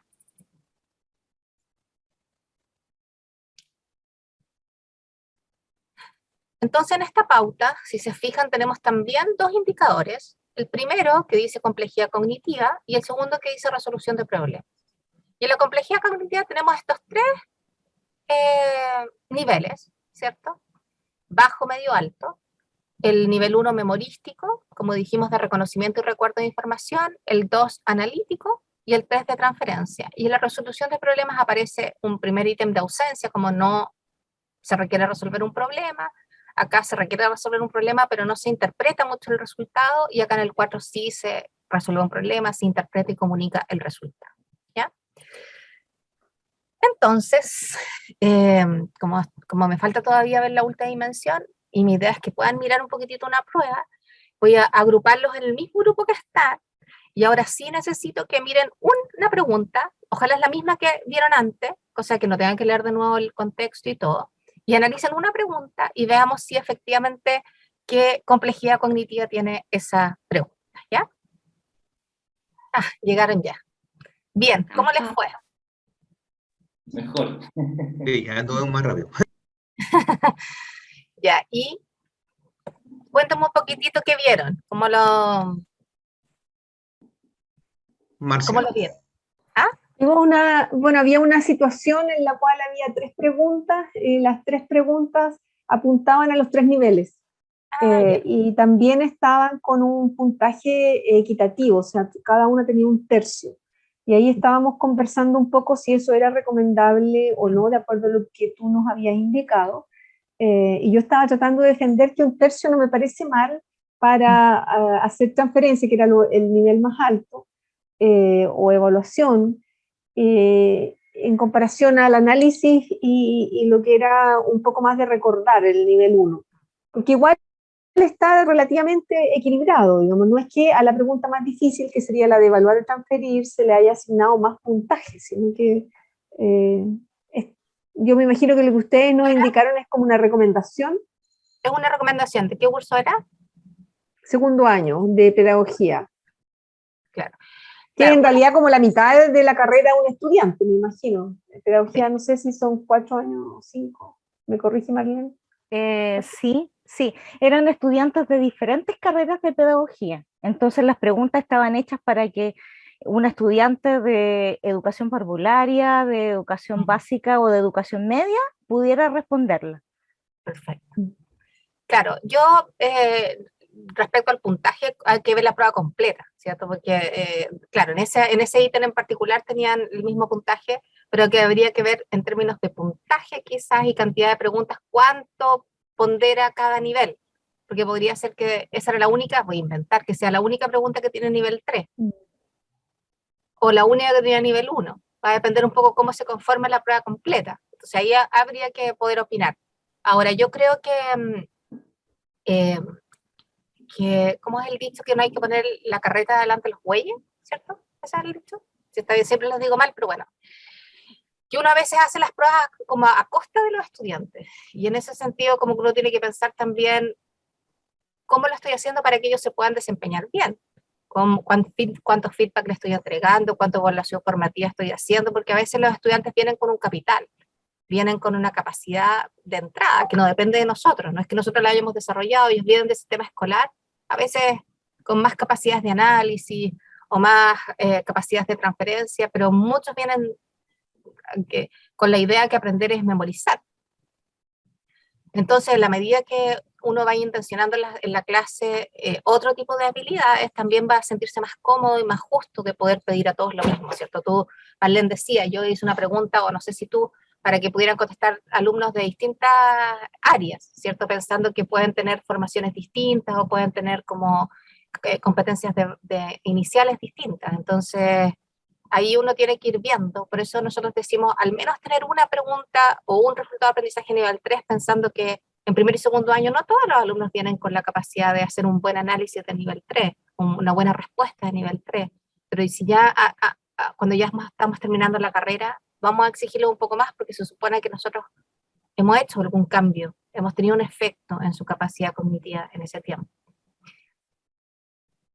Así que les agradezco al grupo 1 y el grupo 2 de Jorge, Sergio. Acá. ¿Cómo les fue? Mira, bien, mira, analizamos una evaluación, bueno, yo soy profesor de inglés, ¿ya? Y analizamos una evaluación, bueno, a esta evaluación yo últimamente como que he cambiado un poco el enfoque de llamarle como prueba o certamen. Yo le he llamado, y como que los estudiantes lo han valorado un poquito, Learning Experience, como una experiencia de aprendizaje, que en realidad es lo que vienen a hacer. Eso es lo que es, claro. Claro, y esta evaluación, la que tomamos y que compartimos con Sergio y con Vale, fue una evaluación enfocada en entrevistas laborales, que está diseñada para la carrera de quinto año de Ingeniería Civil Industrial, ¿ya? Entonces, por los gráficos que vimos contigo y analizamos con Sergio y con Vale, ubicamos esta evaluación dentro del nivel 2 y 3, ¿ya? ¿Por qué? Bueno, el descriptor era una pregunta, porque es una evaluación oral, la entrevista laboral, donde en clase, claro, vimos todo el tema de cómo abordar una entrevista laboral, company-related questions, preguntas relacionadas con la compañía, preguntas personales, también incorporamos el lenguaje corporal, entonces eran varios factores involucrados ahí. Ahora, ¿cómo se evalúa esta actividad? El learning Experience era una rúbrica, obviamente, donde obviamente, como es idioma, se evaluaban ciertas características, como expresar ideas completas, estructuras gramaticales, vocabulario, lenguaje corporal.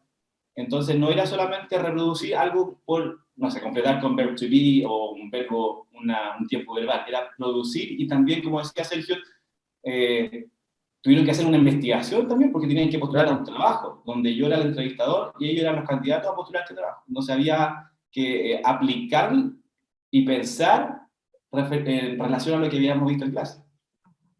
Creo que la chunté porque no había pensado antes el tema de, claro, qué importante es que en estos niveles de cuarto, quinto, ya los niveles de evaluación o de la manera en que evaluamos debe ser más enfocado dentro de esos parámetros, más que la alternativa, donde es algo súper como hoy en día, sobre todo que tomamos evaluaciones como de forma remota, está el riesgo del vicio de pruebas, del plagio, donde se copia. Entonces, este tipo de actividades hacen que limita ese tipo de evaluación, ese tipo de riesgos. Entonces, así como... Yo tengo que decir también que cuando hemos hecho análisis de como las disciplinas que más se apegan a una formación más auténtica, uno encuentra la pedagogía en inglés con metodologías que van más en esa línea. ¿Ya? No sé si a ti te hace sentido o lo ves, pero en general la forma de enseñar inglés es bastante más de desempeño y bastante más auténtico, que ponen a los estudiantes en situaciones donde ellos tengan que desempeñarse en inglés, en distintos contextos. Entonces, como que hay como una facilidad para los profesores de inglés de llegar más rápido a comprender esta metodología, como también en algunos casos la medicina. Ya también es otra carrera que también tiene algo de práctica, autenticidad, con harto caso como médico, que seguramente les quería mostrar, no sé si voy a alcanzar.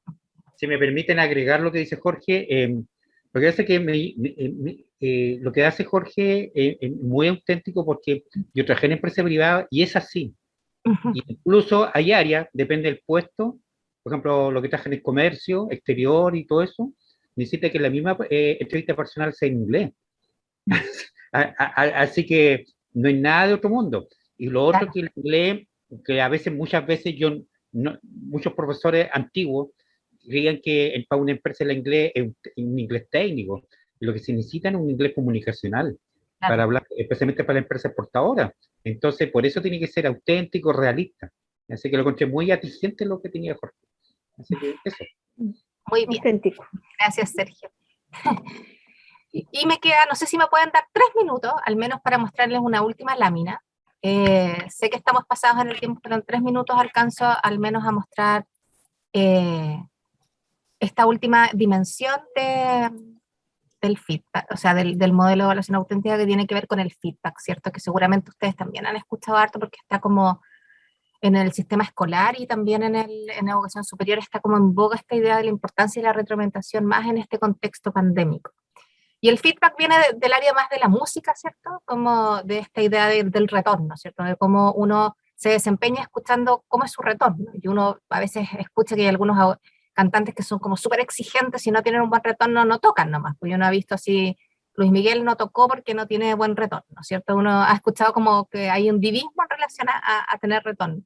Pero claro, uno no quiere escucharse mal, no quiere cantar mal, pero si uno no sabe cómo lo está haciendo, es difícil cantar bien. Me imagino, yo no canto nada, tengo un nombre de cantante, pero no canto nada. Entonces, si pensamos en esta analogía, si uno está rindiendo o desempeñándose, qué relevante es para un artista, en este caso, tener feedback de cómo lo está haciendo, de tener un retorno, de escucharse, de saber. Y para un estudiante también es así. Cuando nosotros queremos desempeñarnos bien, necesitamos tener luces respecto a cómo lo estamos haciendo. Queremos saber, cuando uno termina de hacer una presentación o una clase, uno pregunta, oye, ¿les gustó? ¿Cómo les fue? Como que necesita esa mirada externa, ese reflejo de nuestro comportamiento. Y por otro lado, cada vez más uno sabe, y toda la investigación lo dice, que lo que más ayuda a que un estudiante tenga un buen desempeño, lo que más ayuda a que un estudiante tenga éxito, es haber experimentado el éxito, es haber experimentado un buen desempeño. Cuando un estudiante se siente capaz y siente que ha hecho algo bien, es más probable que lo vuelva a repetir. Pero aquellos estudiantes que no sienten que nunca lo hacen bien, que tienen un desempeño moderado o más malo que moderado, tienen pocos elementos para poder pensar que van a llegar a desempeñarse bien, poca motivación, poco sentido de autoeficacia. Entonces, si queremos ayudarlos, el feedback es relevante. Ahora, ¿qué es el feedback? Muy gruesamente, es toda la información que nosotros le entregamos al estudiante respecto a lo que hace bien, respecto a lo que puede mejorar y respecto a cómo puede mejorar. Y así como decimos que la evaluación auténtica tiene esas 3 dimensiones, el feedback también. No nos podemos solamente quedar en las fortalezas, no podemos quedar solamente en los ámbitos de mejora y no nos quedemos quedar solamente en los consejos. Tienen que estar esos 3 elementos. Y por otro lado, lo que se sabe es que hay distintos tipos de feedback. Normalmente estamos más acostumbrados al feedback correctivo, es decir, cuando nos ponen un tic o una X, informándonos lo que está bien o mal en una prueba, o incluso a veces cuando nos ponen la respuesta correcta, ¿cierto? Si la respuesta era 4 y nosotros pusimos 5, y nos ponen 4 al lado, ahí nos están diciendo la respuesta correcta. O cuando nos dicen excelente, o nos ponen una carita feliz, o nos dicen estudia más. Esos son solamente feedback correctivos. Cada vez la literatura dice que deberíamos avanzar a un feedback que es más descriptivo del desempeño y un feedback a través de la retroalimentación dialógica, es decir, ponernos en una conversación con los estudiantes respecto a cómo ir mejorando estos desempeños en estos 3 niveles de qué es lo que está bien, cómo puede mejorar. Ahí aparecen como más descritos, yo le voy a entregar esta PowerPoint a Angie. Y por último, es que el feedback no solamente lo damos después que el alumno hace algo. El feedback lo damos antes, durante y después de la evaluación. Antes, porque antes nosotros lo que podemos hacer es desarrollar el juicio evaluativo a los estudiantes. Entonces, antes de la evaluación nosotros podemos hacer sesiones donde llevamos preguntas de años anteriores y les pedimos, por ejemplo, que les contesten y les damos retroalimentación de cómo lo están haciendo. O bien traemos respuestas de alumnos de años anteriores y les decimos que ellos evalúen si esas respuestas, en qué nivel de calidad están. Si ellos fueran los profesores, cómo las evaluarían y por qué. Entonces ahí lo estamos haciendo como una inversión en lo que nosotros queremos que ellos logren en la evaluación. Entonces le estamos entregando un marco, un contexto, lo estamos de alguna forma socializando con esa evaluación. Durante el desempeño, porque mientras están ejecutando la prueba escrita o la tarea basada en desempeño, tenemos instancias de reunión para ver dudas. Por ejemplo, mis evaluaciones en este tiempo han sido en línea, como me imagino las de ustedes también, pero en mi caso son solamente casos. Entonces yo lo entrego a tal hora, no sé, a las 10 de la mañana, y tienen que entregarlo, porque es una prueba extensa, en la tarde. Pero hago reuniones cada 2 horas, una reunión inicial donde vemos la prueba y después a 2 horas, después, un poco porque a medida que uno va avanzando va teniendo más dudas, preguntas y vamos viendo cómo las van resolviendo. Y finalmente, después de la prueba, podemos hacer una autorreflexión donde vemos pautas, entregamos rúbrica, donde vemos mejores ejemplos de años de este examen, de este certamen que hicieron. Entonces, ahí podemos buscar que ellos también aprendan de esa experiencia. Pero siempre hay algo que podemos dar una vuelta, es que los avances en el feedback han dicho que en la medida que uno pueda corregir lo que ha hecho, el feedback es más valioso. Cuando el feedback es al final y el alumno no hay nada más que pueda hacer, sino que recibir la nota y aprender para después, para la otra evaluación, no tiene el mismo impacto. En cambio, si nosotros hacemos un feedback que el alumno, a partir de eso, como aparecen las evaluaciones de proceso, puede corregir, eso es aún más valioso. Y con eso me quiero quedar, para que estén tranquilos, porque voy a mandar la presentación, con mirar que el feedback por un lado se entrega en momentos, que el feedback por un lado tiene que estar orientado a la corrección, a la mejora, y por otro lado que el feedback tiene que estar orientado a pensar en las fortalezas, en las capacidades de mejora y en los consejos de cómo nosotros podemos mejorar. Y que considerando estos 3 elementos vamos a tener una mejor evaluación para el aprendizaje en relación a lo que hemos estado conversando. Aquí Marlene levantó la mano. Sí, yo quiero hacer una pregunta que siempre me surge. Ese feedback, ¿cómo lo damos? Porque uno de los grandes problemas es que cuando aplicamos una prueba y tenemos que darle la retroalimentación ahí, nos ocurre de que nos falta mucho tiempo porque son muchos estudiantes. Entonces, yo, por ejemplo, lo he tratado de hacer individual, aunque me demoro mucho, pero a veces digo ya, por falta de tiempo, lo voy a hacer a toda la clase. Ya tomo así cuáles son los errores recurrentes y cómo podemos hacer las mejoras, viendo cuáles eran las fortalezas y las debilidades que tenían. ¿Eso es lo adecuado que podríamos hacer? ¿O también se espera que esa retroalimentación procesual vaya de manera personalizada con el tiempo? ¿Cómo logramos hacer eso? Yo creo que hay que hacer un buen equilibrio, ¿ya? Y yo creo que lo que tú estás haciendo está muy bien, porque uno puede hacer feedback grupales e individuales, y evidentemente va a depender un poco de la capacidad respecto a la cantidad de alumnos que uno tiene y la cantidad de secciones que tiene y cursos que tiene en un semestre, ¿cierto? Ahora, normalmente es bueno hacer lo que tú haces, de hacer un análisis de la prueba. ¿Cuáles fueron la pregunta que les fue mejor? ¿Cuáles fueron las preguntas que tuvieron más mal desempeño o más bajo desempeño? ¿Y cuáles fueron los errores comunes en esos desempeños? ¿Ya?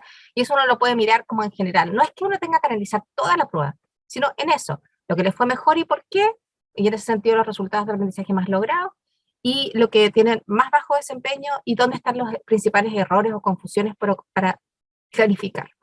Lo otro que yo hago es que antes de la evaluación, tengo primero calendarizar el feedback, lo tengo dentro de mi calendario. Tengo una sesión donde yo veo después de 2 semanas de la prueba, tengo calendarizado que voy a revisar la prueba con él. Al menos una vez al semestre, ¿ya? Si son 2 pruebas, al menos en una siempre lo hago así. Y les entrego antes de la retroalimentación, les envío la pauta, ¿ya? Por mail, como estas son las respuestas, pero además hago como un certamen con las mejores respuestas. Entonces, por ejemplo, que idealmente busco respuestas de distintos alumnos, que no sean siempre los mismos, no sea Sergio, Jorge y Marlene toda la prueba, no, sino que lo que trato es que estén todos. Entonces siempre hay un alumno que tuvo un rojo, pero alguna pregunta tuvo un puntaje completo, al menos en una que era más simple. Entonces lo que hago es que lleno como esa prueba, pero con las respuestas con nombre, ¿ya? La primera pregunta, la respuesta es de Sergio, pongo Sergio abajo. Después la respuesta 2 es de Angie, la 3 es de Aldrin, la 4 es de Jorge, por ejemplo. Entonces les mando las 2 cosas, porque a veces un alumno mira la pauta de uno y dice, imposible, como que nadie la tuvo buena, como que no se imaginan que alguien la pueda tener buena. Pero cuando uno ve que hay un alumno que la tuvo buena, y mira esa respuesta, también ve la forma de elaborar esa respuesta, porque a veces no es que esté completamente mala la de él, sino que la forma de relacionar los conceptos, de elaborar la respuesta es lo que hace que no tenga el puntaje completo. Cuando llega el día de la revisión, les entrego sus pruebas sin nota, solamente con el puntaje, lo que antes era tenía más sentido, porque ahora el alumno al tiro se mete al celular y busca la escala y trata de saber su nota, ¿ya? Antes era un poco más lento eso, pero bueno, les entrego sus pruebas sin nota, solamente con el puntaje contado, les entrego la pauta y vamos leyendo el certamen. Entonces, y les hago esta presentación que tú dijiste inicialmente, con lo mejor, con los errores, etcétera, y después vamos viendo. Ya la pregunta 1 yo esperaba esto, y la que tiene el puntaje completo es Marlene. Marlene, ¿puedes leer tu respuesta? Ya, la lee. Después seguimos hasta que revisamos toda la prueba. Una vez que revisamos toda la prueba con eso, les digo, ya, ¿quiénes no tienen dudas respecto a su evaluación a partir de todo lo que hemos conversado? Y como hago todo eso, muchas veces los alumnos dicen, ya, profe, la mitad de los alumnos no tienen dudas, y me la entregan y se van.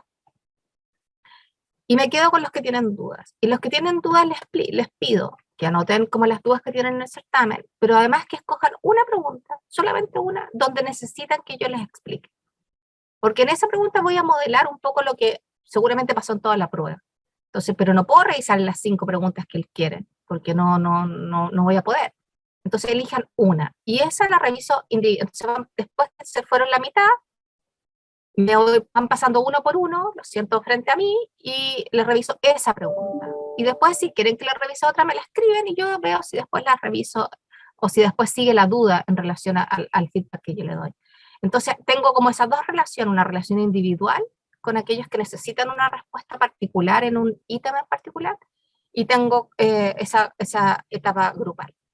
Y sí, lo que me gusta hacer es que cuando ya veo que a mitad de año hay unos 5 o 6 alumnos que están muy mal, tengo alguna reunión individual con ellos para preguntarles qué les pasa, qué ha pasado en la evaluación, y a pesar de que ellos no tengan dudas con su evaluación, les pido que se queden.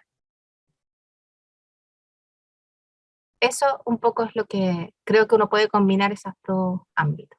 Muchas gracias por compartir su experiencia. Gracias, Marlene, a ti por el... consejos. Bien.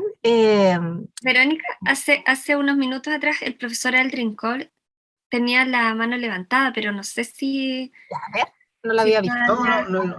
No, ya se respondió en el transcurso del proceso. Ya. Sí, gracias. Ya, perfecto. Disculpa, Aldrin, no la había visto. Bueno, quiero decirles que se me hizo corto el taller, pero solamente quería como mostrarles estas 3 grandes aristas, estas 3 grandes dimensiones de la evaluación auténtica, y le voy a dejar le voy a enviar a Angie el PowerPoint para que se los pueda compartir, y también las pautas de los 3 ámbitos que tengo, que es de desafío cognitivo, realismo y feedback, y también les voy a mandar unos 3 papers que de repente pueden ser interesantes de profundizar si tienen algún interés adicional.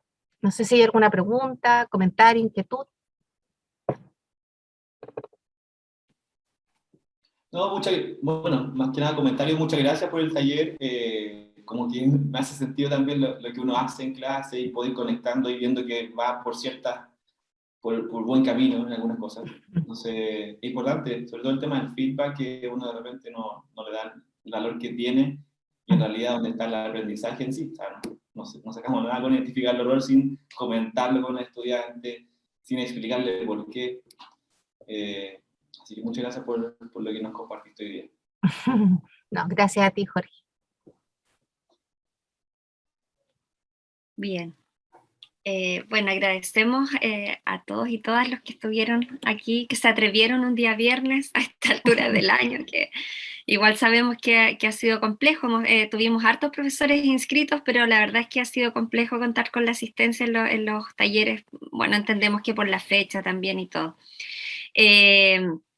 Sin embargo, la idea de todo esto es que ustedes después se animen a querer profundizar en estos temas. Nosotros en enero vamos a lanzar un programa de formación que va a buscar profundizar tanto en evaluación como en los procesos de innovación docente también, y en metodologías activas.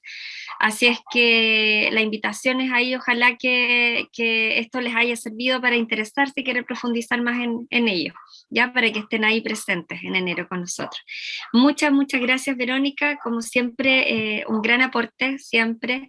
Esperamos poder contar contigo en una oportunidad, en una pronta oportunidad también, y poder tener a más docentes participando. Muchas gracias a quienes participaron también con sus comentarios, con el trabajo que hicieron, con sus preguntas, porque siempre eso es enriquecedor también para los talleres. Así es que ya, bueno, en honor al tiempo, no alargamos más, así que les agradecemos, que tengan todos un excelente fin de semana, y vamos que se puede, va a terminar el año, todo el ánimo y la fuerza para todos ustedes. Muchas gracias por la invitación. Gracias a ti, Verónica. Muchas gracias. Que estén muy bien. Chao, chao. Chao, muchas gracias. Gracias. Chao, chao. Chao.